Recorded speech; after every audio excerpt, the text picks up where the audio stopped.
Well, the 2023 NFL season has come to a close. 18 weeks gone in the flash of an eye. I really thought it was going to last a little longer. Like, I just feel like it was yesterday. It was in October. You know, it was like week 5, and we're just feeling good. Everyone's nice and naive, playing their first few games, right?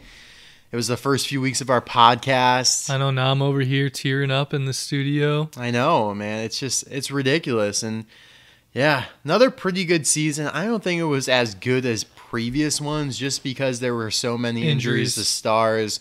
Aaron Rodgers, yeah, man. I mean, the season would be Rodgers. totally different with all those primetime games Oh, the yeah. Jets had. If Exactly. Aaron I was mean, playing. the Jets, they probably had like 4 or 5 primetime games that I really did not want to tune into because their offense was so bad. I mean, Justin Jefferson missed time, Kirk Cousins out, Justin Fields missed time, Justin Herbert was out, Joe Burrow out. Really is remarkable that Jalen Hurts and Josh Allen, who play such physical football, have remained healthy, although I guess Jalen Hurts might be a little bit banged up. And, you know, who knows? Hopefully they don't get banged up for the postseason here. But yeah, I think there were only 9 QBs that played every start game. through the whole season, which is That's just wild. crazy. Yeah, I mean, I can't believe it. And they have done so much to protect the quarterback, but it's just other factors that's what hurting them. It's not the big hits that are causing the concussions. It's just these fluky, you know, the tears, the ACLs, and all that stuff. Yeah, I mean, I don't know what else they could even possibly do to protect them anymore. It's like you gotta like infuse some steel rods into their legs or some vibranium, maybe. Yes, vibranium for all our Marvel lovers out there. I love it. Some Black Panther action, dude. Some adamantium. Actually, that's what Wolverine has. You know, that's even stronger. That's what his stronger claws. than vibranium. Yeah, like Wolverine. You know, his claws. I haven't seen Wolverine, but so he has like these metal claws that come out of his knuckles, and so those are laced in adamantium because they're just bones, but his bones were laced in adamantium. Oh, that sounds legendary. So yes, there it is. That's the solution to it all. But let's get into it. We're gonna recap the final week, which was such a crapshoot because all the starters that sat out. It's basically bowl game season for college football, and then we're going to get into our predictions for the final or the wild card, the first week of playoffs, the wild card round of the playoffs. To recap the thumbnail stats, it kind of seems like the corner QB doesn't matter anymore. Like, it seems like the curse is broken. The corner QB is 7-11, not great, but I mean the right QB is now 7-11. Yeah, so it's there. kind of like, I guess it's not really a big deal anymore. No, it was just that giga streak, but I think it was broken when you put Tua in the corner against Dallas. Yeah, Tua somehow broke that, even though he really shouldn't have. You know, I feel like if Tua didn't break it, then C.J. Stroud would have been lost. Because then it would have been like a 10-game streak or something. But have you made the thumbnail yet this week? Yeah, who do you think is in the corner?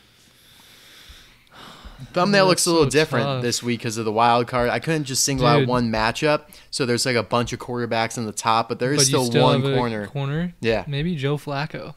You know, that would have been a good one, but I chose Jordan Love. Oh, that's kind of cute. Probably. Yeah, I feel like he's been so hot lately. I should probably put him up there. Yeah, I like that. Especially because I haven't used him yet. But yeah, all right, let's get on with our Week 18 assessment. Jake went 8-8. Pretty impressive considering you were just trying to be opposite of me. I know. So you finished 162 and 110. I went 9-7. Unfortunately, over 100 losses. Really wanted to keep that below 100, but 171 and 101 was my final record. I think that's probably around 63%. Not bad. Yeah, but next year we can try and get it under triple digits for both of us. Yeah, that would be fantastic. Yeah, I think I made some boneheaded picks over the years, so I could have easily done that if I was just a little bit smarter. But good season, though. Oh, yeah. You claimed victory over me. I don't think there are too many people who are in this upper echelon of picking records, even, you know, straight up. Like, I don't think there are that many people into the 160s. Like, one guy I watch, I think he might be around 160, but he's not that.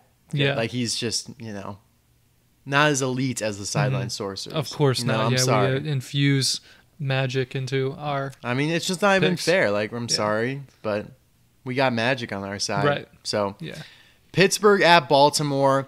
Pittsburgh needed to win this game to stay alive for the playoffs. Baltimore did not play many of their starters because they had already clinched the 1 seed. It's pretty crazy that you could clinch the 1 seed one game remaining in the regular season. So Pittsburgh easily won this game, even though it was a little bit back and forth at the beginning, bad weather, but Mason Rudolph went 18 for 20. most of his yards coming on a long touchdown to Deontay Johnson. And yeah, they set themselves up good because if they didn't win this game, they obviously would have been out. And yeah, I mean, Jacksonville, them were like, all right, we're going to lose and let you guys in. I think they're the weakest playoff team, but at the end of the day, they kind of got hot once Mason Rudolph came in. They beat the Bengals, they beat the Seahawks, and now the Ravens with Mason Rudolph. And he hasn't thrown an interception yet. He did fumble in this game a couple times, although I think only one of them he actually lost. But it was rainy, slippery, and all that. But he's definitely due for a couple picks against Buffalo. For sure, yeah. The Steelers just kind of snuck into the playoffs, though. I mean, I really don't think they deserve to be there. Like you said, they're probably one of the worst, along with like Tampa Bay, maybe. I mean, it's just crazy. They lost to the Cardinals and the Patriots, two of the worst teams in the league, back to back. Yeah, and then they somehow still make the playoffs with 10 wins here. I mean, Jacksonville definitely feels like a playoff caliber team, despite the way they've been playing throughout December. Yeah, I mean, Jacksonville and the Colts beat the Steelers head-to-head by double digits, I believe. Yeah. And yet, both of those teams finished 9-8 and are not making it.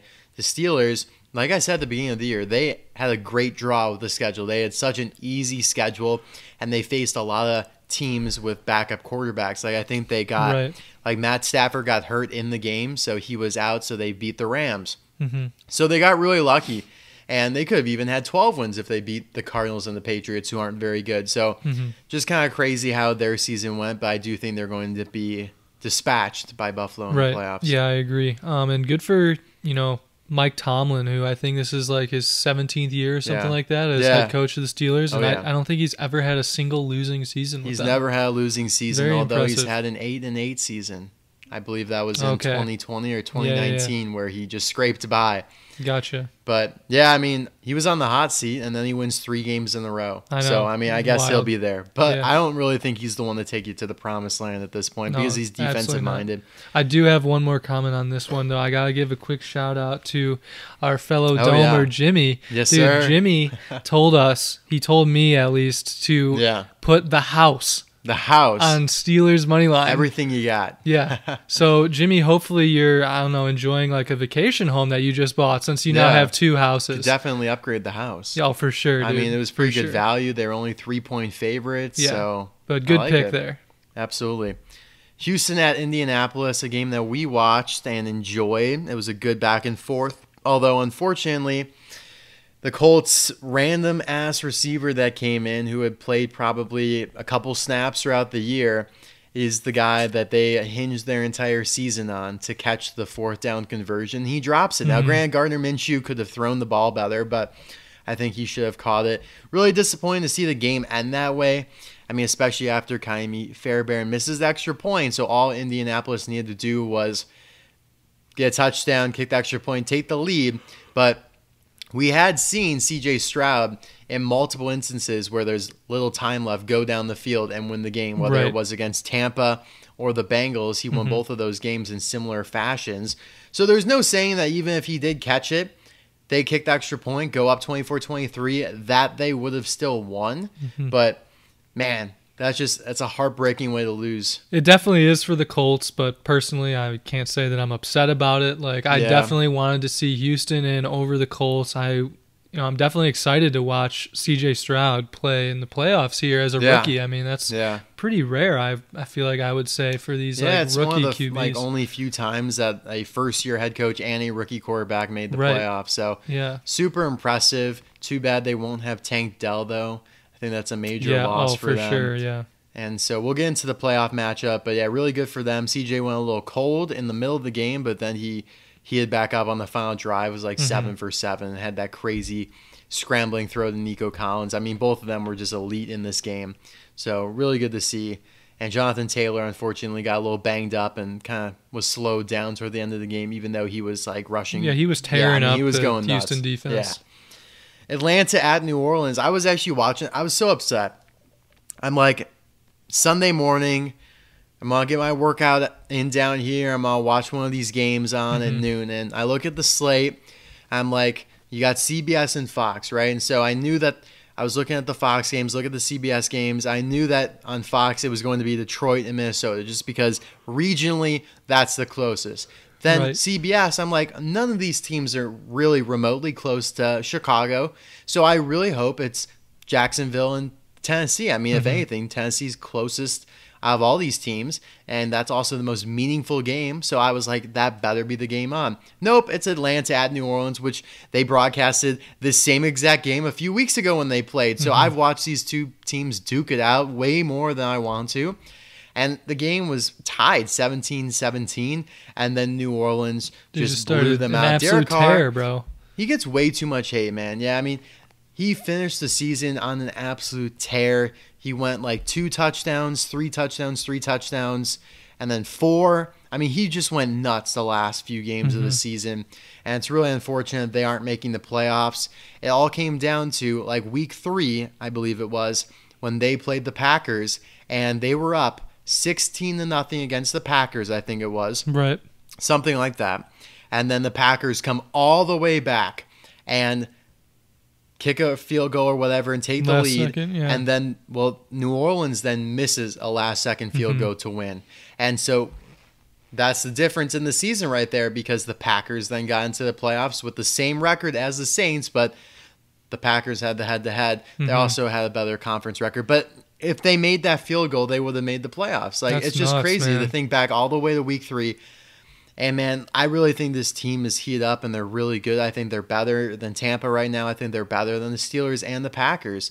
So it's really unfortunate. But what do you think, though, on that final? Did you see the final play of this game where they faked the victory formation, scored the touchdown? Oh, no, Falcons, I didn't see that. Oh, my God. I got to explain it to you then. So Derek Carr's out of the game. It's Jameis Winston going in for the kneel down, right? Yeah. Because they're up 41-17, and they could just kneel the game out and just call it a day. Well, the score was 48-17. Right, so, because- yeah, what happens So there? remember, Jamal Williams led the league in touchdowns last year for the Lions. Right.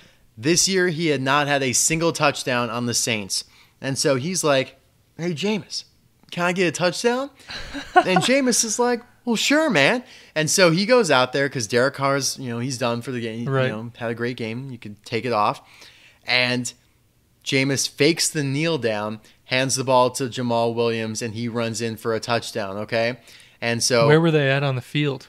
they were like on the 2-yard line. Oh, really? Right? But Oh, they were wow. in victory formation, though. That was the thing. Like, Yeah. it looked like they were going to kneel down in that triangular formation. Everyone's compressed. And so at the end of the game, and rightfully so, Arthur Smith, the Falcons head coach, was livid. I mean, he's yelling at Dennis Allen, the Saints head coach, like, what the F are you doing? Like, that's some BS. Like, just screaming at him when they come to meet in the middle of the field. And Dennis Allen was saying, like, they did that not to my knowledge. And in the press conference later, it was actually really wild. He was like, someone was asking him, like, wow, yeah, I mean, Falcons head coach was super mad, and like Dennis Allen was like, yeah, you should be mad, because I'd be mad if they did that to me. I mean, it's just not right to run a touchdown play when you got those players out there who are expecting victory formation. Someone can get hurt. It's just not ideal. Yeah. And so obviously Falcons head coach got fired. The Saints head coach may get fired here soon. But Wait, the Falcons head coach got fired? yeah, he got fired. Was it, over this incident, or just because No. of I mean, this he did crappy nothing season? wrong. Falcons head okay. coach did nothing wrong. He just has been 7-10 the last Right. 3 seasons. So Yeah. he was going to get fired anyways, but it's just such a wild. I've never really seen anything like that. Wow, before. yeah. You got to look it up, dude. I was watching the highlights, but I don't recall seeing that. Yeah, I mean, this is feel the like only I thing must people have really missed it. talked about from this game, because it was Yeah. so wild. Like, these head coaches were about to brawl. But I mean, Dennis Allen was like, dude, like, you're right. Like, I would be mad too. Like, they did it without me knowing. And it's just crazy. It's so funny that it's Jameis Winston. They like interviewed him in the locker room. And he's like, Right. yeah, like, I mean, I feel good about it. Like, I got my buddy a touchdown. Like, I feel good about it. Oh, Jameis man. Winston is really like such a easygoing, like happy-go-lucky type of guy. But yeah, I don't know at if the that's end what of he the should have day- been saying. no, like a lot of the media, like Shannon Sharp, he's like, I would cut Jameis Winston Wow. right now because he went against the head coach. And at the end of the day, like, what does it say about the head coach? Like, has he lost respect? Has he lost control of the players? It's a messy situation. I would not be surprised Yikes. if Dennis Allen gets fired Yeah, here, yeah. because he's also had a couple of bad seasons. Well, I mean, not horrible seasons, but just mediocre ones. So Right. I don't know. That's a rundown of it. In the end, I'm disappointed the Saints didn't make the playoffs, I guess. I like Derek Carr a lot. Yeah, I mean, they definitely did get kind of hot the last few weeks, but I mean, Tampa was hot for like, I don't know, weeks like 13 through like They 16. were. And They then, were. I don't know, then the last 2 weeks, then They've they looked gone like very garbage. cold. They get blown out at home by the Saints, and then they go and don't even score a touchdown. Well, I think they did score one. Or no, it was 9-0. 3 Yeah, field 9-0. goals. And then we just saw the Packers put 33 on top of the Panthers in their own building. So it's not like the Panthers are some world beaters on defense, and I don't even think the weather was that bad. I don't think the weather was bad at all. Fine, yeah. Yeah, so I mean, it's going to be an interesting game against Philly. We'll get to that. Anyways, too much time on that crappy game. Cleveland at Cincinnati, another one where Cleveland just sat out all their starters. In fact, these were like third stringers. It's not like Dorian Thompson-Robinson, the backup quarterback, even played. It was Jeff Driscoll with third-string receivers and then some. But honestly, at the end of the day, that's pretty smart because we saw what happened when Detroit played their starters. Cleveland was like, we're locked into the 5 seed. That ain't changing, so we don't really care about this game. And Cincinnati took full advantage, won the game easily. Jake Browning with a good game, 3 touchdowns, making it so every team in the AFC North finishes with a winning record, which I don't think has ever happened, at least since like 1970 when we really started keeping good records. Yeah. I honestly a little bit upset with the outcome here because I picked Cleveland and, you know, I expected them to like bench all of their starters, and I still thought that they were going to be good enough to beat Cincy here. And I don't know, Cincinnati just kind of laid a beat down on them for a while. Yeah, they smacked them pretty good. I mean, Jeff Driscoll was like, he had 2 interceptions. He did have 2 touchdowns later, but it was 31-0, I believe, at one point, and then they scored too late. But I mean, that's just how it goes when you put out less talented individuals, unfortunately. Yeah, but we expect much more out of Cleveland. Yeah, they will take care of business with the Texans. Although you picked Cleveland. Yeah, I did. Yeah, I can't believe. Honestly, I cannot believe. We'll get to that, but I just can't believe. I saw the document this morning. I can't believe you didn't pick Houston. I mean, to me, it seems like CJ is going to get a little bit frambommeled in his first ever playoff game. Like, you know, in the NFL. You're bailing on the Texans. I'm not bailing on them, dude. I mean, Cleveland's defense is elite. I mean, it's like the best in the league, and CJ, rookie QB, coming in to play the top defense in the league in his first ever playoff game, and it doesn't feel to me like, you know, no, I totally agree. I feel like there were instances like that during the season, and you still rolled with them. But now this is the playoffs. Now we're picking. Now we're buckling up. There's only a few games, so we can't get that many wrong. Exactly, yeah. Jacksonville at Tennessee. Man, I don't think there's been such an epic collapse of a football team in recent years, other than the Jaguars, who are 8-3. I said on the show they have a clear path to have the #1 seed, and they really easily could have. They could have won so many of these easier games, and it all started with Jake Browning, actually, that Monday night game against the Bengals. They broke Trevor Lawrence. Of course, that was the game where he got hurt, and he was throwing his helmet, and they lose it in overtime.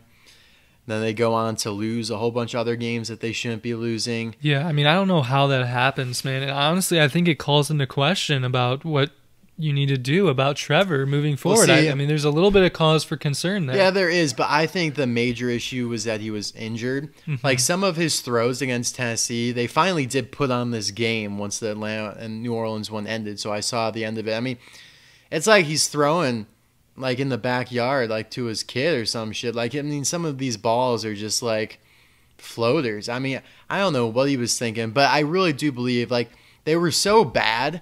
Like, it couldn't have been like, that's not what he intended to do. Like, I really believe his shoulder injury was still affecting him in this game. I mean, he did just sit out last week.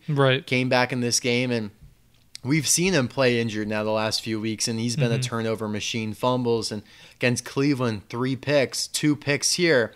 One of them I don't think was that bad. The other one was pretty gosh darn bad. The first one was bobbled off of Evan Ingram, I believe. So, yeah, I mean, I think at the end of the day, like, they're fine. They were still in a rebuild. I do believe, like, last year they got lucky to make the playoffs because Tennessee collapsed, and they caught some good breaks with some backup quarterbacks as well. Got very lucky to beat the Chargers in the playoff game. This year, they were primed to go on the run for sure, but then they, had this quarterback injury. So I think next year they will be better, but unfortunately now you got to deal with Anthony Richardson and CJ Stroud in the division, whereas, this year and last year especially, it was wide open quarterback-wise. So, yeah, disappointing as someone who, really believed in Trevor. He came to our building, Notre Dame in 2020. I know, dude. All masked up, though. Yeah. That's when he had COVID, and he allowed Notre Dame to make the playoffs that year because the backup quarterback played, not him. So I have a great appreciation for that. But yeah, I really thought he would do better this year. I think at the end of the day it was the injury. Yeah, I mean, it's crazy that they lose 5 of their last 6, dude. It's almost like Philly. Like, they also lost 5 of their last 6 Both of those teams just had a terrible collapse, and of course Philly is still making the playoffs. The Philly started 10-1 and Jacksonville started 8-3. Right. So I don't know if you probably do remember this, dude. Like, at the start of our pod, through the first many weeks, I was saying, I didn't trust Philly. I didn't like him that much. Yeah. And then I started picking them, and I resigned that thought, and I was like, all right, I have to accept that they are good. They're a solid team. Right. They don't get to be 9-1 for no reason, And then they just have their collapse. Yeah, I mean, we'll get to that for sure. They have a lot of problems right now. Oh, I mean, they do, and I'd be panicking if I'm panicking more if I'm an Eagles fan than if I'm a Jacksonville fan, because I really think you can attribute this to Trevor Lawrence's injury, Calvin Ridley not being who he really should have been for a lot of the season. In this game, he was good. Trevor Lawrence also missed him deep. I mean, maybe he could have caught that. Maybe Trevor could have thrown it better. Really disappointing that they would have won that game. Well, actually, no. Let's not overcook it, because they did have to get a 2-point conversion as well to tie it. Yeah. So they might have not even won that game. It's crazy that it's just such a game of inches, though. I mean, Trevor misses that touchdown on the rush by literally a fraction of an inch. Yeah. I feel like it would have been a touchdown, and then of course a turnover on downs. Right. Just very frustrating for them. That's what it came down to. Are you talking about the one before the half?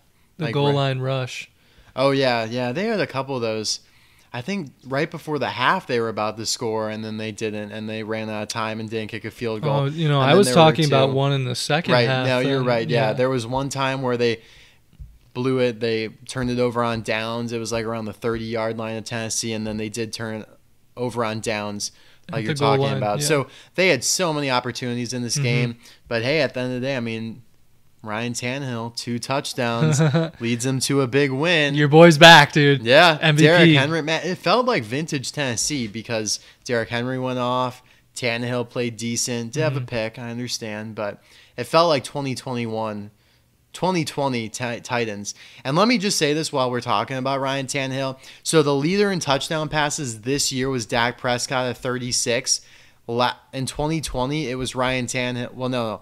Ryan Tannehill had 35 in 2020. He wasn't the leader because people were throwing touchdowns like crazy that year. But I just want to put that in perspective, that Ryan Tannehill had some incredible seasons a couple seasons ago. Right. And ever since they got rid of A.J. Brown is when things went south for the Titans. Obviously, they just fired their head coach, Mike Vrabel, which I think is a mistake, honestly. I really think he's a good coach.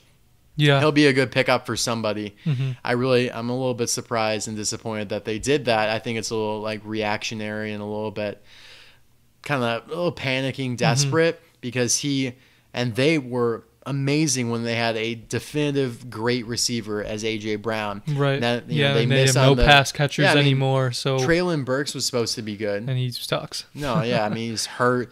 DeAndre Hopkins is old. I mean, he's fine, but he's old. He's not number one. They need a number one receiver. So I think that was the major decline of Tannehill and also of the Titans as a whole. So. Right. Yeah, I agree with that. But yeah, just horrible for the Jaguars. Yeah. Tampa Bay at Carolina will be able to breeze over this one quickly. It's funny. It's really funny, actually. I played a game against the Buccaneers on Madden, and whoever was playing was just a big short pass. Everything was at the line of scrimmage. So he had thrown 30 passes, and he was only averaging 4 yards per pass attempt.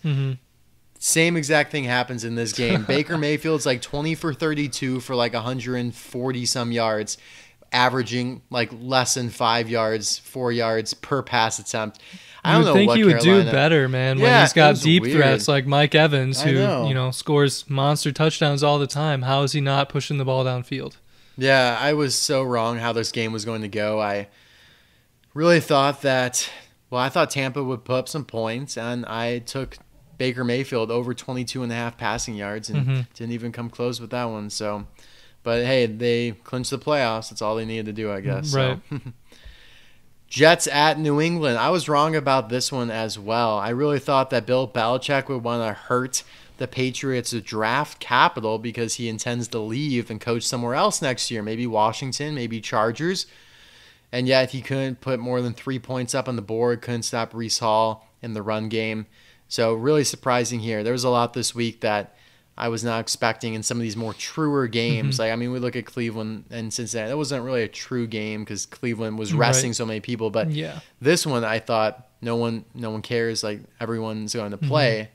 But man, what a decline! What an absolute collapse of the Patriots. I know, yeah, and the weather in this one was terrible. But even still, I mean, the Patriots didn't do jack squat on offense, and I mean, even the Jets didn't really. They did. Breece Hall ended up getting a touchdown, but other than that, I mean, it was 9-3 for a long time. Yeah, sloppy ball. Yeah, and then they broke away at the end. But. Right, but so. I mean, do you think that they're firing Bill Belichick? I know a lot of like the news reports. I don't know if they would fire him, but maybe he'll just walk away. They'll just part ways. Right. Or he gives up his general manager duties and he just is the head coach. Because right now he's general manager and head coach. Really? So that means he makes the decisions on who they draft, which is obviously where he's most deficient in. Because is he the only coach in the league who is both the head coach and the general manager? Yeah, I've never heard of that before. Yeah, that's but that's why, I mean, you're just spread too thin at that point. You gotta. It's like when you get promoted to the point where you fail. There's like it's the Peter principle. But with him, I mean, he's had such a struggle drafting these receivers. I remember N'Keal Harry out of Arizona State a few years ago, bust. You look at some of these other receivers that they have, they just have not been up to snuff. And, of course, quarterback-wise, I mean, I don't think it was a horrible decision to pick Mac Jones, but he's not your guy. Absolutely not. Bailey Zappi, Western Kentucky, what was he, like a 6th-round pick? I mean, he's not your guy. So, I mean, they had Cam Newton a few years ago as well. It's actually crazy. The first year without Brady, they did make the playoffs at 10-7, but they might trade for Justin Fields. Yeah, I mean, I think Justin Fields is an option. Russell Wilson is an option, but it all depends. They have to figure out coaching first, and go from there. But at the end of the day, he's still a great coach. Like, I think that if he was the coach of the Panthers this year, they would have won more games. Like, I think the Panthers are more talented than the Patriots, but they're not as well coached. The Patriots are just so devoid of talent. Like, they have no star players. Like, who's owned from them in fantasy? Like, Zeke, I guess. I mean, even none of their receivers. Like, hardly. I mean, Zeke was not even like really rosterable until Ramondre got hurt. Right. And even Ramondre like kind of sucked for most of the season. He had a few good weeks here and there, but I agree. I mean, like Demario Douglas, like he's hardly. He was one of my stars Yeah. on my fantasy team because there's it's our 16-person league. Right. And then I guess your boy Juju Smith-Schuster. Yeah, I mean, he was so bad at the beginning of the season. I think he only had one touchdown. You traded him away to Breeze Bombers. No, or no, Isabel. You acquired. Oh no, it wasn't Breeze Bombers. No, it was Isabel. Oh, that's right. Okay. Yeah, but hey, she needed a quarterback. She had Ryan Tannehill and Mac Jones, all right, both of which got benched. She needed Trevor Lawrence and Juju. Yeah, and I got Rashid Shaheed, who actually had a good game this week. Yeah. Although when Derek Carr throws 4 touchdowns, it's to be expected. Right. He got a piece of that for sure. Yeah. But I did only come in 5th place. Well, I guess you came in 4th place, so we ended up butt to butt, close. tip to tip. Oh, I love that. Saucy. Yeah, you really should have came. You really should have been playing for the championship because you had such a phenomenal week for that semifinals. I wish I was. Yeah, it was a good season. It was you just would have crazy. gotten a free car, dude. Dude, I don't know who I would have selected. I would have had to like shown you like the massive repertoire, and then you would have got to pick. Oh, so would it have been like a card from your collection, or you had like a box of like 20 options that you I were have going like a to box, like donate? box of like extras I don't care about. Okay, but got still, I mean, still options. Like Right, there's still yeah. like good ones in there. Yeah. Oh, dude, that's gonna be my main goal for next year. Exactly, and I would actually be happy to give it to you Yeah. because I know you. Unlike Dave, we don't talk about Dave. Anyways, moving on. Minnesota at Detroit, another rather untrue game. It's so funny. This game went almost exactly as the last one went. Nick Mullins throws for like 400 yards, gets picked off multiple times. I don't know how he does that so consistently. Like, Dude, he's just a gunslinger, He man. really is. It's impressive. I mean, last time I think it was 411 yards. Yeah. This time was 396 yards. He was able to reduce his picks by 50%. Wow. 4 picks down to 2 picks. Dude, that's some giga improvement I know, right there. I Maybe know. even coming after the starting job. I mean, I'm kidding. Of course. definitely not. But Yeah. it is kind of funny. It's like if he could tone down the turnovers, like he could actually be very effective. Right. Especially against a bad defense like Detroit. Although I will say, the only thing I will say about this game is that I'm not sure how valuable it was to start all your Oh, players dude, Dan as a head Campbell coach. made a major mistake there. Now Laporte is injured. Yeah, and Khalif Raymond's, it's just like, I understand the thought process. You don't want your guys to go cold. Like the Niners, I mean, they rested this week and they're going to have the bye week. I mean, they could come out so cold in their playoff game, which I'm worried about. I mean, so could the Ravens. Both teams rested this first week and then they'll have the bye. So I understand the thought process there, but at the end of the day, I don't think it is worth that risk. And like we saw with Cleveland and Kansas City, like they understand, like, hey, like we're not going to play with fire. Just going to rest everyone and take the loss. I really think that that's the smart thing to do. Like, if it's the 1 week difference, like, it's no different than a bye week, you know? Like, no, why, I know. why are you, like, not willing to accept this and let your best players heal? You run the risk of these injuries, which is exactly what happened now. I mean, and to play them throughout the entire game, like I just keep checking my phone and I'm like, all right, when am I going to see Teddy Bridgewater? When am I going to see Bridgewater start attempting passes? And nope, it's like Goff pass attempt to Amon-Ra St. Brown. I'm like, bro, like, what are you doing? I had Amon-Ra to sit this week because I thought like, okay, maybe he goes out and plays a drive or two, but surely they're going to sit their best receiver. What we thought would happen, So they're playing a dangerous game. I could see it from both sides. Like if no one got hurt, then hey, like voila, like good for you. But it is a risk that you take. He hyperextended his knee. There is a chance that Sam Laporta plays, but obviously he won't be 100%. And I mean, Khalif Raymond is a huge impact, but both of those guys are. I mean, Sam Laporta is like. I mean, Sam for sure is. I mean, that's a major target for Goff in the red zone. Brock Wright, Notre Dame tight end 2, now tight end 1. He's going to come in clutch. Yeah. I mean, we'll see. I hope so, at least. Yeah, I mean, I'm sure he's not going to be anywhere close to nearly as valuable as Laporta, One can hope, though. For sure. Chicago at Green Bay. What a disappointing end to the season for the Bears. I don't know. I got coaxed in. I was being a homer, like I was saying. When I picked the Bears last week, I got coaxed. I got roped in to picking the Bears. And they seem to just be much better at home, even though they lost to Green Bay at home week 1. It's just, man, Jordan Love is playing really well. It's hard to deny that, but the Bears' defense is not very good. But, hey, Green Bay's defense, not very good either. Green Bay just generally, like, always takes care of business with Chicago. They do, yeah. I think at the end of the day, like, that is what it is. Like, sure, Green Bay's defense is really bad. They gave up 30 points to Carolina. The Bears have been on a tear lately. They can play in cold weather. They're used to this environment, but... And they don't even score a touchdown. I know. It was horrible. I mean, it was still a one-score game, but, man, really disappointing. And I think this solidified that Justin Fields will be gone. Yeah, I mean, it's crazy the choice that the Bears have to make now. There's just so many options here. I mean, they can trade Justin Fields, keep Justin Fields, and then draft a new QB. I mean, it's just a lot of different options. It's very tough to evaluate if they, want to try and continue building around Justin or, like trade you said, him to the Falcons or the Commanders or the Patriots or the Seahawks. Get a second-round pick maybe, and you draft Caleb Williams, and then, or, I don't know, maybe you want to draft one of the other quarterbacks. Maybe you want Drake May or Jaden Daniels, Michael Penix. So you could trade down and maybe get a receiver as well. I mean, you got the 10th pick and you got the first pick. So huge decisions for them, franchise-altering decisions. Like the franchise future hinges on what they decide to do. I just hope they finally make a good decision, because the Bears have been too bad for too long, and I feel like their coaching is, or I guess general manager, they don't generally seem to make the right decisions. So. No, I mean, passing up Mahomes for like Trubisky or things like that. I mean, I understand passing on Mahomes, but Deshaun Watson's the one that's really a head scratcher. Yeah.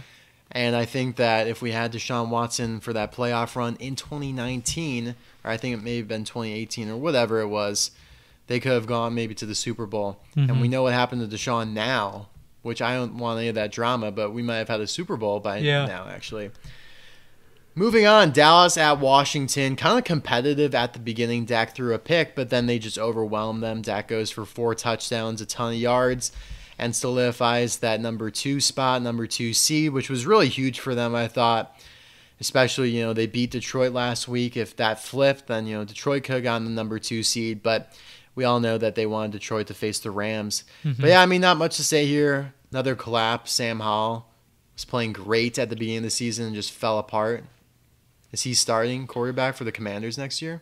I mean, I don't see how they could possibly keep him as their starter, man. I mean, they'll have like terrible. the 4th pick, I think. Something like that. Yeah, I mean, I feel like they'd be better off trading for a QB than drafting one. You think so, really? I mean, I think that, I think they should do something like that. Because when they can't get the, you know, the number 1 overall pick, they can't get Caleb Williams. I'm like, unless the Bears trade it to him. There are 5 really solid quarterbacks that'll go in the first round this year. Yeah. That are all viable options. It is probably the best quarterback draft class ever. I'm not even kidding, because there's even some good later guys like Cam Ward. But their head coach also got fired today, Ron Rivera, or yesterday if you're watching this, whenever. So he's gone. So a lot of these franchises are up in the air in terms of what they're going to do, because a lot of the draft decisions will hinge upon what the coach is really feeling and what they're prioritizing. Could be Jim Harbaugh from Michigan. I mean, there's so much up in the air right now. But yeah, I mean, they got to get something going. Dallas easily wins this game. Dak had a great year. 36 touchdowns to only 9 picks, over 4,000 yards. Really impressive out of him. I remember at the end of last season when he lost to San Francisco in the playoffs, he said that he was going to tone down the interceptions, and he sure enough did. I think he had maybe like 14 last season, maybe even more than that, and he missed some games. This season, only 9, way more touchdowns than last year as well. I mean, good for him. I know, really good for him. Because we were talking about that earlier in the season, about how, like, you made a comment about how, like, you saying that publicly to the media, like, really, like, you know, makes it clear that, like, you absolutely have to do that. I know, like, I wouldn't have said that myself, because if something goes wrong and you don't end up doing that, then it was a bad look for you. It looks horrible. But good for him for really improving that. I mean, it's, again, almost a 50% decrease, like Nick Mullins. yeah, exactly. But he's much better than old Nicky Mullins. For sure. Seattle at Arizona. Interesting game here. I wanted to take Arizona, and then I was like, oh, man, I should have taken Arizona as the game was going on. They were up in this game, and then Seattle comes back and goes for 2 points at the end, and they end up winning it.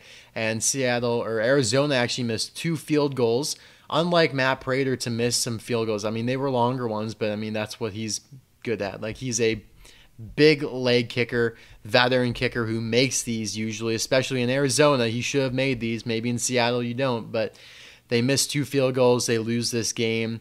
And, yeah, I mean, good for Seattle. They could have made the playoffs if Green Bay lost. And there was something else they needed. They needed Green Bay. Oh, no. New Orleans needed Green Bay and Seattle to lose. So New Orleans didn't end up being even close. But, yeah, good comeback for them. I was surprised at this one, like, because in the middle of the game, like, Green Bay had beat the Bears. And so Seattle knew that they were not going to make the playoffs anymore. So I thought for sure Seattle was just going to blow this game. They weren't going to try and score just to improve their draft capital. And yet they still play out the rest of the game, and then they win it. They didn't even look at it. They weren't looking at the score. They didn't know that until the game. That blows my mind. Like, I feel like they have to be doing that. I mean, maybe some of the players did, but according to them, they were not looking at it until the end of the game, and so they just went out there and played their own game. So I mean, that's respectable. It's actually kind of crazy. This exact scenario came down to last season where the Packers, the Lions, and the Seahawks were all in contention for the playoffs. Mm-hmm. Seattle won against the Rams earlier in the day. The Lions played the Packers for the final game of the regular season. Now, by Seattle winning, the Lions were eliminated. The Lions needed Seattle to lose and then beat Green Bay. However, if Green Bay beat the Lions, then Seattle would have been knocked out. The Lions go and beat Green Bay. They're knocked out. Seattle's in. This year, Chicago can't beat Green Bay, so Green Bay wins, and then Seattle's out. So exact opposite of last year. Crazy turn of events there. Yeah, it really is crazy, honestly, how that all unfolded and how both teams ended so similarly to last season, but just, one's in the playoffs and the other one's not. Yeah. So disappointing for Seattle for sure. I think I think Geno Smith is kind of, his time in Seattle might be coming to a close. But I don't think Drew Lock's, I don't think it's his time either, though. That's why I think they need a new QB. Yeah, I think Justin Fields could be a good fit for them. Yeah.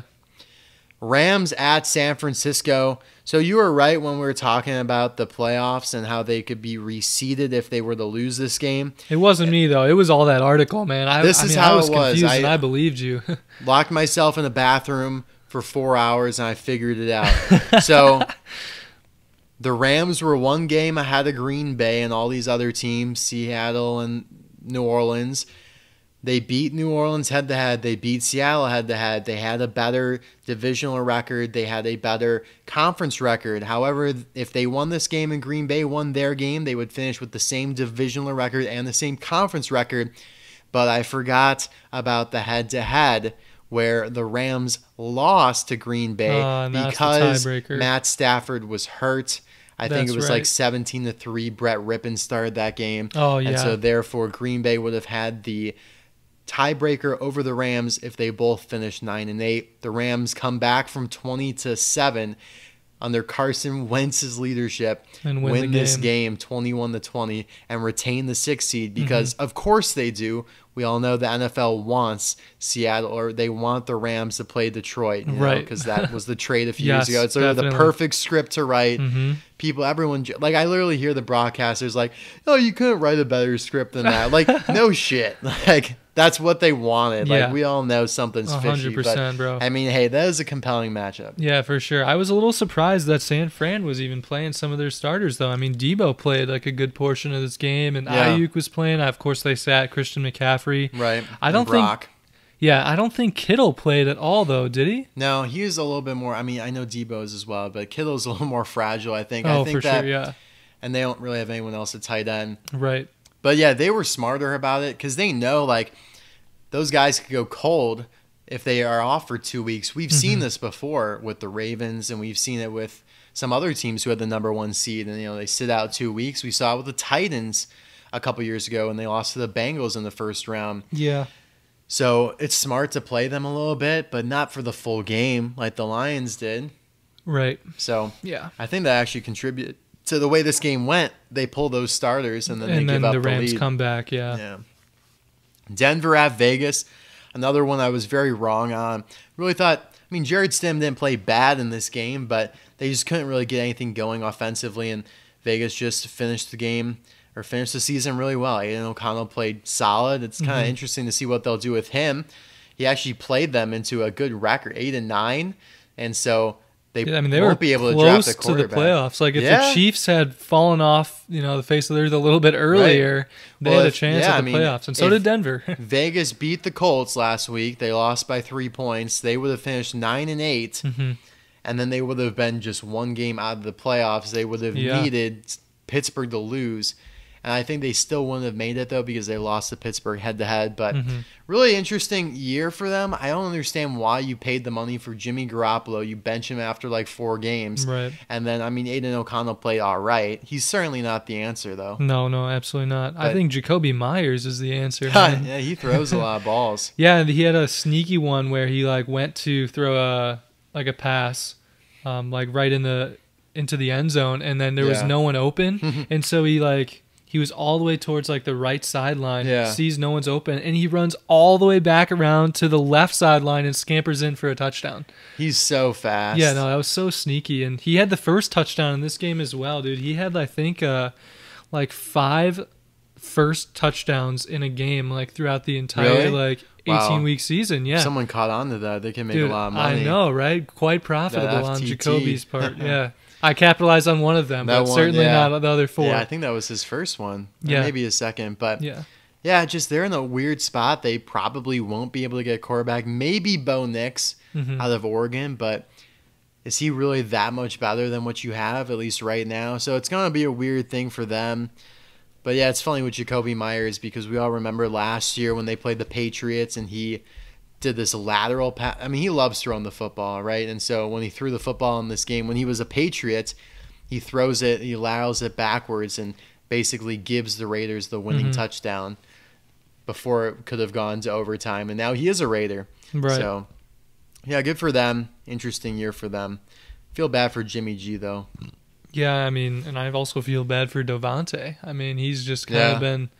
He did end up with a decent year, though. I mean, he had a few clunker games for sure, but there were some big games that he had as well. But he deserves to be on like a, I don't know, like a Jamar Chase level team, like where, you know, the Bengals like get the ball to Jamar all the time, and like maybe they trade him to the Jets. Oh, reunite dude, with Aaron. That would be crazy. I would actually like that a lot. Yeah, I like that. Maybe a second-round pick for Devontae. Dude, imagine the Jets with Devontae and Garrett Wilson and Aaron Rodgers at the helm. That would be an absolutely reformed team. And they have Breece Hall in the backfield. Bro, yeah, you improve the offensive line. You have a pretty good defense already. Yeah. Josh Allen better watch out in that division. Dude, that would be wild. I would love to see that, though. I think it's possible. I really do. I mean, we've seen a lot of times where quarterbacks reunite with or wide receivers reunite with quarterbacks. More so college to the pros. Jamar and Joe, Tua and Jalen Waddle, but could happen here. Yeah, I would love to see it. You know, Derek Carr and Devontae went to the same university, but then obviously they don't have the same connection. they had a pretty good. I mean, obviously, remember last year? I mean, Devontae had a phenomenal year last year, sneakily. Yeah, with Derek. Anyways, Philadelphia at the Giants. See, my problem with this is I kept saying for weeks that the Giants would beat the Eagles one of these weeks, but I didn't have the balls to ever pick them. You basically called this one. I was like, I know the Giants are going to beat them one of these times, but it won't be in Philadelphia 2 weeks ago, but maybe when they play at home. Didn't pick them like an absolute goofball, but yeah, I mean, Giants were up 24-0, and they were trying to get Tyrod Taylor 300 yards for whatever reason at the end of the game. They couldn't do it, but and then they miss a field goal at the end to screw over. I live bet this game. I bet the Giants to like cover a 20.5 point spread. Did you really miss the field goal to miss the cover? So. Yeah, I mean, I think Philadelphia realized in this one, I mean, this was another very untrue game, and I knew it going in because if they saw that Dallas was going to beat the Commanders, they had no incentive to play this game. They were locked into the 5 seed, and sure enough, they immediately started resting starters in the second quarter. And I think, like, A.J. Brown and Jalen Hurts got some weird injury. They'll play, but it's just still concerning, though, that they are in that situation where their starting QB is a little bit injured. I think it was Jalen's hand or something. Yeah. Like a post-game conference, he was saying he doesn't like to talk about injuries. I mean, the man just seems like so stoic. Like he doesn't want to talk about injuries. He shows no emotion out there on the field. Just a really interesting guy all around. Yeah, I definitely don't think he'd be fun to play zombos with. No, absolutely not. Maybe he would be just elite at it. He would just be like he'd going probably nuts, be elite, but he'd be silent. He wouldn't get excited when you get the ray gun out of the box. No, dude, he'd be like that guy who I'd be like, bro, like I'm down, like you gotta come revive me, and he would just like not even say a word and just like it's like a Rockbird type almost. Yeah, Rockbird would just silently revive you. Plow through all these zombos, just having a complete straight face on. Wouldn't even get excited. He pulls the thunder gun. He doesn't even get excited about it. Absolutely not. Not even excited about it. I mean, that's who he is, But we'll see what they can do in the playoffs. Kansas City at the Chargers, another very untrue game. Very boring game. Gabbert. Yeah, Raccoons. I really thought the Chargers were going to win this game, and they probably should have, but Kansas City comes back with a late field goal to win it 13-12. And yeah, I mean, Easton Stick, I think he played like solid the last few games, but he's definitely relegated to be a backup quarterback. It's kind of nuts. This quarterback's been around for a long time. I thought he was a little bit younger, but he's 28, I believe, and has been in the league for a while. Blaine Gabbert used to be Tom Brady's backup in Tampa. So, I mean, this dude didn't he play in Jacksonville? Yeah, he did. Yeah, long ago. Yeah, he's got to be old. He's probably like 35 or so now. Yeah. He just knows how to, like, weasel onto good teams. He was able to become a Super Bowl champion by being Tom Brady's backup. That's insane. And then now he's Patrick Mahomes' backup. Yeah. Wow. Good for him. Yeah, for real. Good for him. And yeah, he won this game. So, yeah, but just kind of a crapo game. Yeah, irrelevant. You know, it doesn't really matter. Chiefs are already in the playoffs, so had nothing to play for, and Chargers clearly out of it. Yep. Buffalo at Miami, Sunday Night Football, last game of the season, regular season. Miami looked like they were in control of this game after a couple of bad interceptions from Josh Allen throwing off his back foot, running away. Really thought they were just ugly interceptions, and he was really struggling at the beginning of this game. Of course, Tua also threw a pick early, but his was a little bit better. It was more like an arm punt, and Josh's were, well, the first one was in the end zone, and the second one was also in the end zone, yeah. but they were at like the 45-yard yeah. line, so it wasn't quite as egregious as the one where you could have just kicked an easy field goal. But they still managed to win the game, win the division. Really happy for them. That's what I wanted. They would have been in anyways because of Jacksonville's loss, which I also thought might have affected the way some of these teams play. Like maybe Miami, or well, maybe Buffalo is not quite as motivated because they know that it's not do or die. I think they wanted to face the Steelers. I mean, it's so much. Yeah, it's huge. It's huge to play at home. I mean, Miami really screwed themselves. Right. They got really unlucky because this is going to be like one of the coldest weeks of the year, and they have to go play in Kansas City. Yeah. Might have to go play in Buffalo if they do somehow beat the Chiefs. So they really screwed themselves here. What an epic collapse for them as well. I mean, there was a humongous chance earlier in the season they would win the division, and they blew it. I mean, the Bills were 5-5, so or 6. Yeah, I think it was what was it like the Dolphins had to lose like 3 out of their last 5 games or something like that in order to blow it. It was all set up for it, though. Yeah, and Buffalo had the to win Cowboys out. and the Ravens, and they did. Yeah. They ended up losing one of those games. Bills won out, setting it up for this epic clash. Yeah, I mean, it's crazy that. So if Jacksonville won and Buffalo lost, like Buffalo's not even in the playoffs at all, and yet Buffalo wins and now they're a 2 seed. Like it's like crazy, the 1 game discrepancy either there. 8 seed or the 2 seed. Yeah, it's crazy. I mean, that's just a wild. If Jacksonville were to win that game, of course. Exactly. Yeah, I mean that's just crazy the discrepancy there. But yeah, good for Buffalo. Josh Allen needs to start playing better from the start of the game. Start of the game.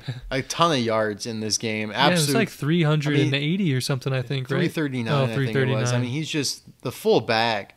You got fumbles, you got interceptions, you got rushing touchdowns, you got passing touchdowns. You just got him being an absolute freak of nature. I mean, he is everything. Yeah, he literally does it all. Yeah, I mean, he's incredible. At first, I was like, bro, like, he's having a horrendous game. It looked like they were going to lose. And he turns around, and it's like, well, he actually had a pretty good game. Very efficient throwing the ball, aside from the 2 picks. Right. Week 18, start and sit assessments. I'm just going to roll through mine real quick. Starting George Pickens ends up with no catches, no targets, just 1 rush for 3 yards. Not really sure what they did there. Maybe he got hurt, but they'll definitely need him for this playoff game. Starting Nico Collins was the same methodology as starting George Pickens, so that one actually worked out. He had like 9 catches for a casual 195 yards. Sitting Amon-Ra St. Brown and Rashee Rice, following the same methodology. Both these teams already in the playoffs. They might play a drive or 2 and then get sat because they are the number 1 receivers on their respective teams. In no way is it worth playing them for the entire game. Right. Oh, well, Dan Campbell disagrees clearly, plays Amon-Ra St. Brown for the entire game, and he has a great game. So, I mean, at the end of the day, I think that was still a good decision on my part, but I mean, I totally agree with you. Yeah. Rashee Rice, I mean, Andy Reid's smarter. Andy Reid sat Rashee Rice. Exactly, yeah. All right, in my Week 18 start and sits, this might be the first week ever where I only see green here on mine. Yeah, dude, you waited to the final season. Yeah, so I said starting DeAndre Hopkins was a good call. He got some of his player incentives because he had 7 catches, so he got 250 rackaroos for that one. He only had 42 yards, though. I think he needed 49 for another 250 racks. So Tannehill. Yeah, he missed that one. Yeah, that's what really generates a bad relationship between coach and or quarterback and receiver. I mean, at least he got him his 250. Like, he got him the 7 catches, but yeah, the and extra touchdown. Yeah, I think he might have needed 2 touchdowns, but really, maybe. I can't remember all of the specifics for it, but I mean, he at least got a little something for 7 catches. Yeah. Next one I said to start CJ Stroud. He had a good night as well. At least it was, decent enough. He had a nice little start of the game, 75-yard passing touchdown, 262 passing yards. So yeah, not bad. Serviceable. And then finally, sitting George Kittle was also a good pick because he did not even play for the 49ers. Very wise. Good decision on their part to sit him. To recap our best bets, thought Denver could have won. They did not, so the 2.5 covering did not come close to hitting. Giants +5, easy money there. Chicago +3, nope. And the most boring championship game of them all, Montana and South Dakota State for the FCS championship game. It was 7-3 at halftime. Montana then decided not to do any more scoring, so it ended 23-3. Montana lost that game by 20. Jesus. Yeah. Michigan at -2.5. Washington in the national championship game. That was the alternative spread. Actually, it got bet all the way. I know this was an alternative spread, but opened at 4.5 and ended at 5.5. Michigan ended up winning by quite a bit, 34-13. So by 21. And I think I told you when I saw you on Saturday, like I like them to win by like a touchdown. So yeah, this ended up coming through, but the over did not. I just thought Washington would put up a few more points. I think 34 plus 13. So, I mean, it wasn't that close. I thought each team would have like one more touchdown, but there was a period in the middle of the game where like no one was scoring. It was punt, punt, punt, punt. Michigan was in Washington's territory many times in the first half, and they didn't cash they started anything off. in. They started off pretty hot. I mean, it was 14-0 or 14-3 right off the bat. So it was a, great win for Michigan. I know we don't talk too much about college, but yeah, I mean, that was very impressive, and yeah, congrats to them. Yeah, for sure. I mean, good pick on your part, because I know a ton of people were betting on Washington here to even cover the spread or just win outright. I know our buddy Jackson from Notre Dame texted in the chat yesterday, and he's like, I need someone to throw 75 on Washington money line for me. And so, of course, he lost that, which is very unfortunate. Horrible decision.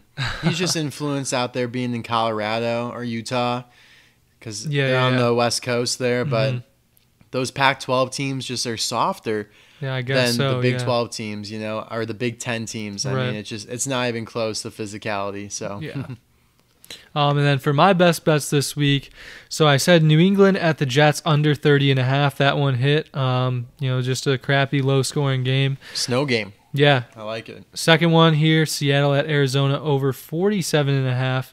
Came kind of close, but sadly it did not hit. Maybe if those extra field goals, I think it would have been 47 or 48 if they're would have been 26-21, so it's still 47. Okay, yeah.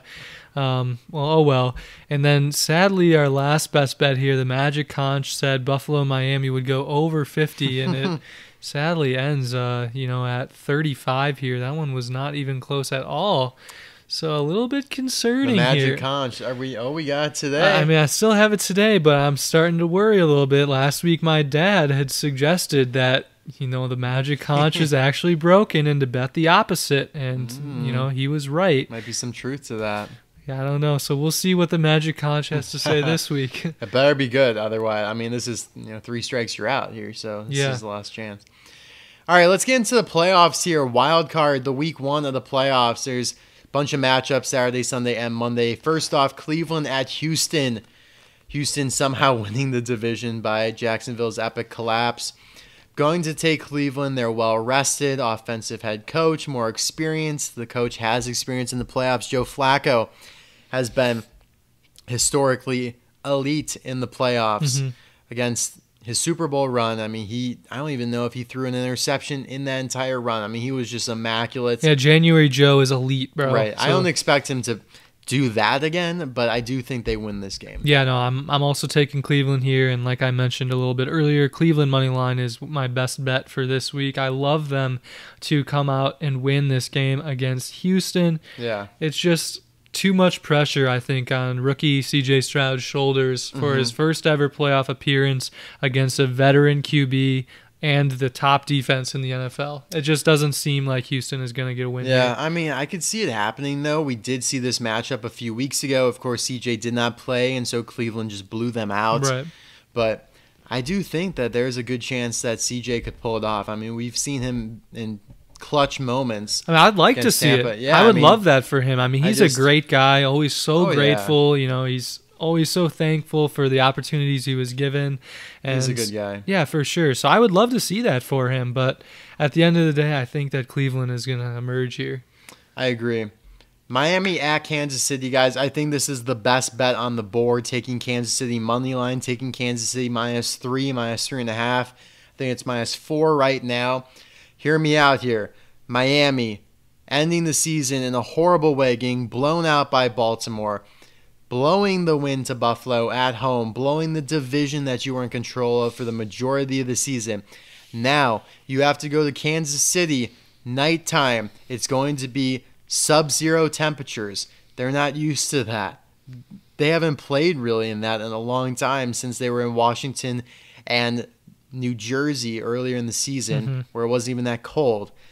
Kansas City, a bunch of their guys are rested. This is kind of like even a bye for them, and Andy Reid off of a bye is absolutely elite. I know it's not technically a bye, but he is just elite when he has more time to prepare and his guys are well rested. I love Kansas City in this one. We know they have the playoff experience. I think Travis Kelce comes in big in this game. They did already play in Germany. Kansas City won 21-14. And yeah, we got a lot of repeat matchups, in fact, but I really like Kansas City in this one. Yeah, I feel like you're kind of convincing me that Kansas City was a pick I should have made. It's one of our two different for the playoffs, so I did take Miami here. And honestly, this was not a pick based on any of those other factors like you mentioned, like the weather. This was like basically on a neutral site in neutral weather. I think Miami would win this game based on the fact that Kansas City has been performing so poorly lately. I mean, their offense has hardly done anything. I mean, their wide receivers are dropping passes left and right. But, I mean, obviously that is not the case for this weekend. And it is going to be in the situation you described, which makes me like your thought process and pick in Kansas City better, but I'm going to leave it at Miami. Just because of the cold, like it is going to be some of the coldest football has been played over the last few years. They play in 70s and 80-degree weather every time. So. I know, and they still couldn't beat Buffalo at home. Right. They still couldn't beat some of these other better teams when they played at home. So yeah, no, I think that's actually a really solid pick, but you know, I'm just going to leave it as is, but I do feel you've convinced me that Kansas City would be the pick here. Maybe the Dolphins win, you know, but I'm feeling that, you know, those arrowheads are going to be roasting dolphin over the fire at their campsite. Ooh, that sounds like a delicious little meal. Yeah. Ooh, I don't know. I mean, good for the Chiefs. I mean, I'm sure they'll enjoy feasting on some Dolphins Saturday. Who doesn't? Pittsburgh at Buffalo, another situation where it's going to be nasty out. Could be snowy out. It's going to be sub-zero up in Buffalo. Now, Pittsburgh's a little bit more used to that than the Dolphins, but ain't no one like to play in that weather. I really don't think Pittsburgh has much of a chance in this game. Buffalo is feeling good.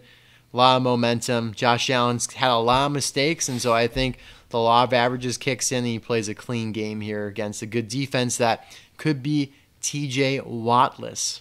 Yeah, I mean, I would love to see Josh Allen put together a full 60 minutes of football here. No mistakes. Hopefully no picks, no fumbles, but that's, you know, could be a hard to come by these days. Could be a fumble with the weather, but no picks. Yeah, I mean, I would expect a turnover out of him. But yeah, I mean, they're facing Pittsburgh, who, in my opinion, is the worst team in the playoffs here, worse than Tampa Bay. I think that Buffalo should get an easy win here against Pittsburgh. That being said, I really do like Pittsburgh to cover the spread here. Buffalo historically has struggled against these teams that they should have easy wins against. Yeah. I mean, they hardly beat the Chargers. They hardly beat New England. Then they lost to New England earlier in the season. Yeah. And these are some really bad teams that they have, you know, these other teams have been covering the spreads in those games. And this is a 10.5 point spread, just a monster spread for a playoff game, the biggest spread of the playoffs. So I think Pittsburgh has a chance to cover this one.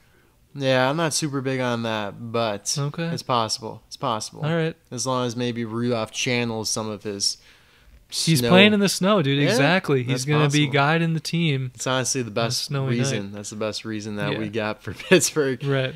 Green Bay at Dallas. I also think this is going to be a murder. I really don't think Green Bay has much of a chance at all. They could maybe run the ball a little bit on Dallas. They've been susceptible to that, but I think Dallas absolutely destroys them. I mean, we've seen Green Bay's defense be so bad against the pass. We saw the Panthers put 33 or 30 points up against them. Yeah. Dallas has been fantastic at home over the last 2 years. I think this is an absolute bludgeoning. Wow. I can't believe it's not in your best bets.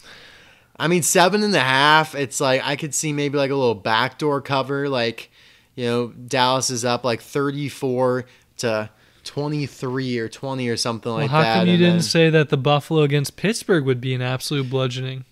That one also will be, but like with the weather, though, it's a little bit harder for me to predict. I do like Buffalo to cover the spread, though. Okay. I'm not going to put in my best bets, though. All right, but I do think that Buffalo has a good chance to cover that spread just because the weather could be really nasty and Pittsburgh could have a really hard time moving the ball. I got you. Yeah, I'm also going to roll with Dallas here, though. Like you said, they are phenomenal at home. Hardly ever lose there. And Green Bay haven't lost all year. They're 8-0 at home. Yeah, and Green Bay just barely snuck into the playoffs with their win over Chicago. I mean, they're again barely a playoff caliber team. We talked about, if they don't come back against the Saints earlier in the season, they're out. If the Saints make like a 45-yard field goal, I think it was even less than that, they're out of the playoffs. Yeah. As easy as that.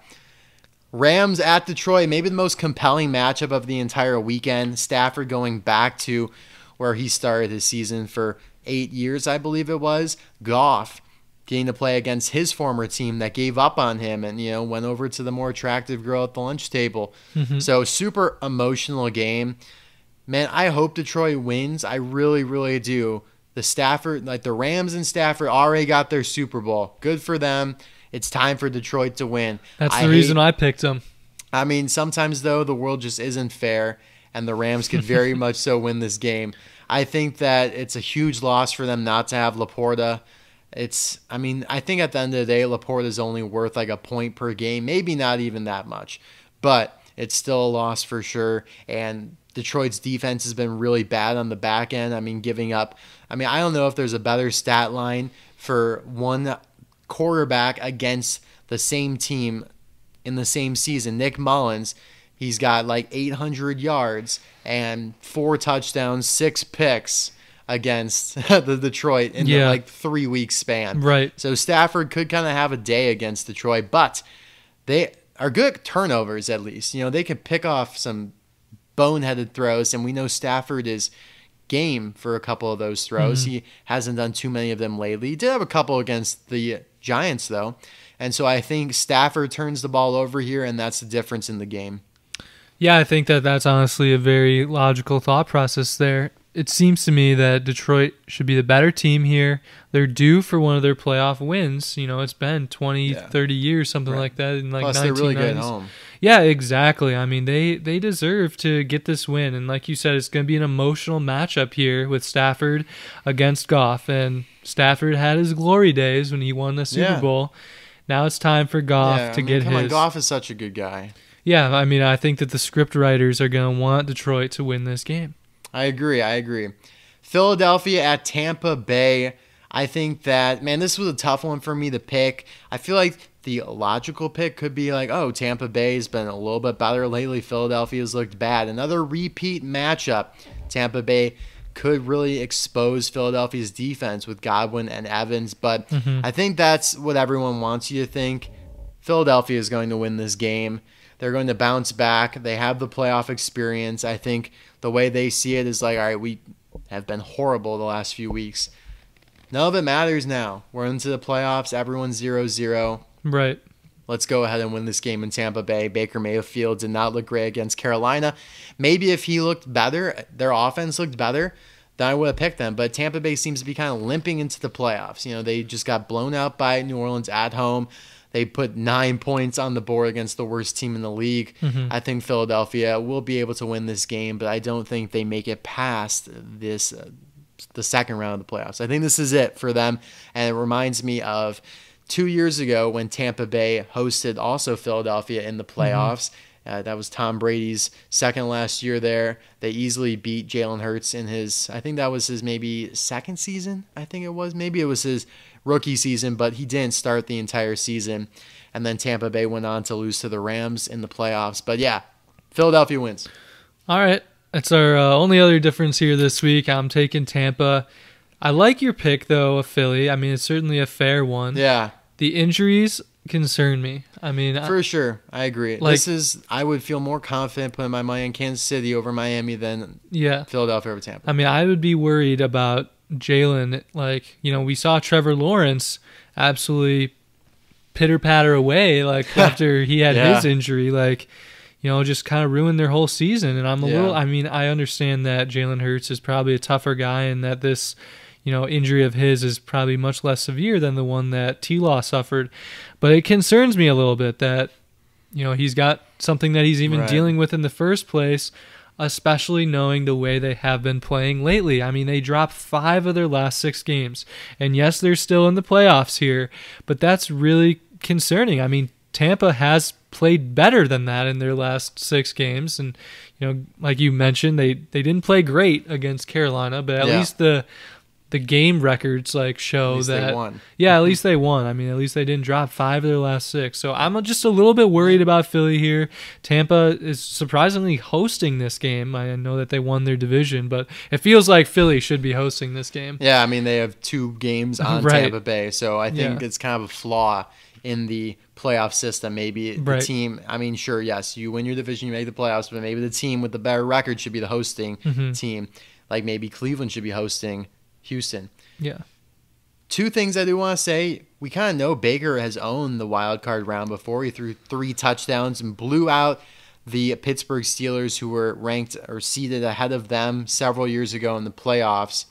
Second thing I will say, it's interesting to me that you have the Super Bowl teams of last year losing in the first round this year. I do.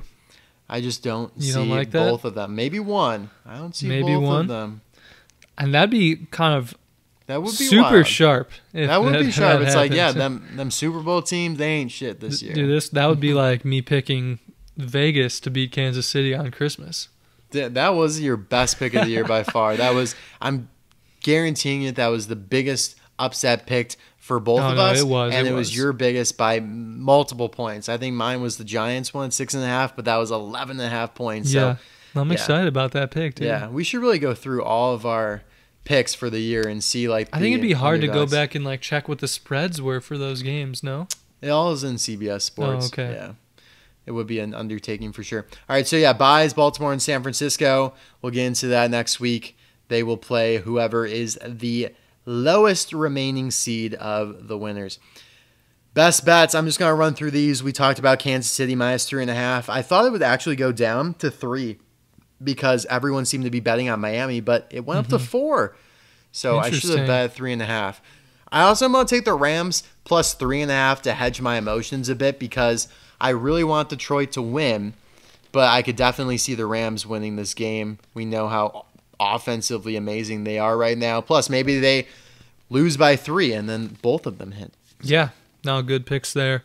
I already talked about mine, Cleveland money line and Pittsburgh plus 10.5, but we do need the Magic Conch to get in some action here. So what game do we want to put it on? Let's see. I think the biggest, the most intense, emotional matchup is Rams at Detroit. So let's put it on that.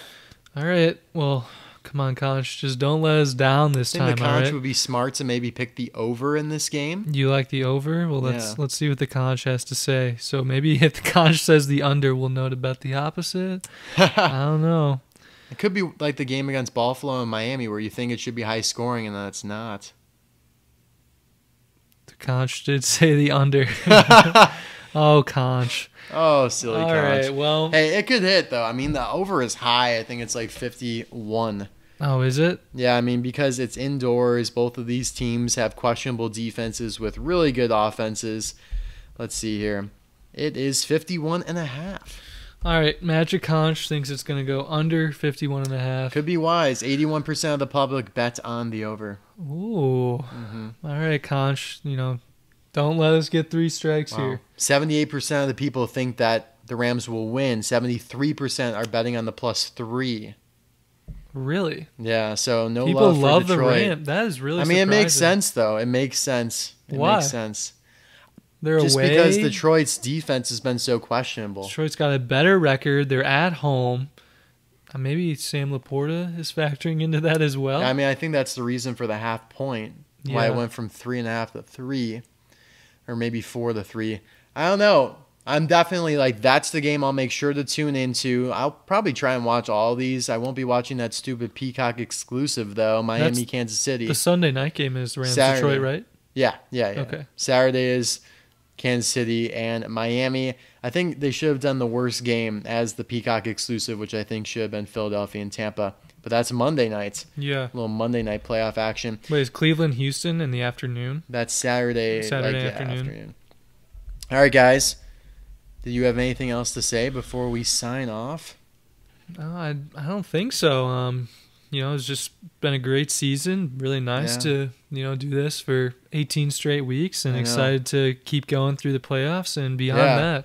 Yeah, you know what? Let me just pull up here. We got a few minutes before we hit our usual time. I made 2 playoff brackets. Let's see if I could pull them up here. On ESPN, it's called the Pigskin Challenge, where you can make up to 2 brackets of your entire playoff predictions and see how they rank. So I'm just going to run through mine here real quick. I did make 2. My first one, I had the Browns beating the Texans. I had Chiefs beating the Dolphins and Bills beating the Steelers. Then I have the Browns beating the Ravens. I have the Chiefs then losing to the Bills. So AFC Championship is Browns-Bills. I take the Bills in that. AFC or NFC wise, I have the Bucks beating the Eagles, the Lions beating the Rams, and the Cowboys beating the Packers. Then I have the 49ers being the Bucks, the Cowboys losing to the Lions. 49ers, Lions, NFC Championship game. The 49ers then win that game. So it's 49ers, Bills, Super Bowl. The Bills win the Super Bowl. That is my first bracket. Did you really? You put the Bills in the Super Bowl? I mean, yeah, that's kind of like my emotional. Like my 3 favorite teams in the playoffs are the Lions, Niners, and the Bills, and then the Browns, and I had all 4 of those in the championship games. My second bracket maybe is a little bit more realistic. I had the Browns still beat the Texans, the Chiefs still beat the Dolphins, and the Bills still beat the Steelers. But this time I have the Ravens beating the Browns, still have the Bills beat the Chiefs. The Ravens also, I have them winning the AFC Championship game against the Bills. NFC-wise, I have the Eagles beating the Bucks instead. I have the Rams beating the Lions instead. Cowboys still beat the Packers. So then the 49ers, Rams, 49ers win that. Cowboys beat the Eagles. So then it's a 49ers-Cowboys NFC Championship game. The 49ers still win that. So then it's Ravens, 49ers, another battle of the 1 seeds, just like last year. And I have the 49ers winning that, which I think is more realistic than my other bracket. I love that, dude. I mean, I just filled mine out. Honestly, I didn't exactly follow everything that you said because I was kind of zoning in on making mine good. here. Let's hear what you got. So I took the Browns over the Texans, and Dolphins over Chiefs, Bills over Steelers, and then in the other games, Buccaneers over the Eagles, Lions over Rams, Cowboys over Packers. So that leaves us with, in the second week, Ravens and Dolphins. So I took the Ravens over the Dolphins, and then the Bills against the Browns, I took the Bills. And then over there in the NFC, we have the 49ers against the Buccaneers, took the 49ers, and the Cowboys against the Lions, took the Lions. That's how I had it exactly going. Oh, is it really? In the NFC, at least. You had 49ers and Buccaneers? Yeah, for my one bracket, I did pick the Bucs to win. Okay, gotcha. So then I guess your other one would have been the same in the AFC, except you have the Chiefs against the Ravens. Yeah, the Dolphins in both and of mine, I had the Chiefs winning the Dolphins game. Okay, yeah, got it. And so then the game here, we got Ravens and Bills. So I'm taking the Bills, and then the 49ers and Lions, and I took the 49ers and then said Bills will beat the 49ers in the Super Bowl. So it's pretty similar. The to only mine. difference that we have is like the Kansas City Baltimore thing, like that you had the Ravens would be facing Kansas City instead of Ravens against the Chiefs, or sorry, Ravens against Kansas City instead of Ravens against Dolphins. So the one I had was it would have been Ravens Browns and Bills Chiefs. Browns win, Bills win, so then it would have been Browns Bills AFC Championship game, Bills advance. Okay. So yeah, you just It's different because, matchups because the Dolphins are the lowest seed team, so they would have played the Ravens. Got it. So yeah, I mean, we both are Josh Allen fans. We both want the Bills to win the Super Bowl primarily, I think, right? Yes, That's yeah. your number one pick? For sure, Who's your yeah. second pick? Like your favorite team besides the Bills? Like who I want to win or who I think will win? Who you want to win? Oh, that's tough. I mean, as crazy as it sounds, I think I would maybe say like the Browns just to see it for Joe Flacco. Either the Browns or I would say Houston because I would love. Yeah. I mean, I don't think has a rookie QB ever won a Super Bowl. I think so. Really? Yeah, but it hasn't been for a long time. That would be awesome for CJ Stroud. Oh, yeah. So maybe the Texans, but also I would like for maybe Joe Flacco. Does Joe Flacco play himself into the Hall of Fame if he adds another Super Bowl here? I mean, he's basically Eli Manning at that point. I mean, that would be incredible if he did. So I would Really love would to be. see it. But yeah, I mean, honestly, I'd say just all the AFC teams here would be the ones that I'd be rooting for. I'm not really a huge fan of any of these NFC ones. I love the 49ers and the Lions, so Yeah. I mean, I could rank them all pretty easily. I don't want the Eagles. I don't want the Chiefs or the Dolphins or the Ravens. Those are ones I can agree with all those, yeah. Blech. All right, guys, that's all we have. Thank you so much for watching and listening. Enjoy the weekend of football. Yes, sir. Yeah, we will see you next week.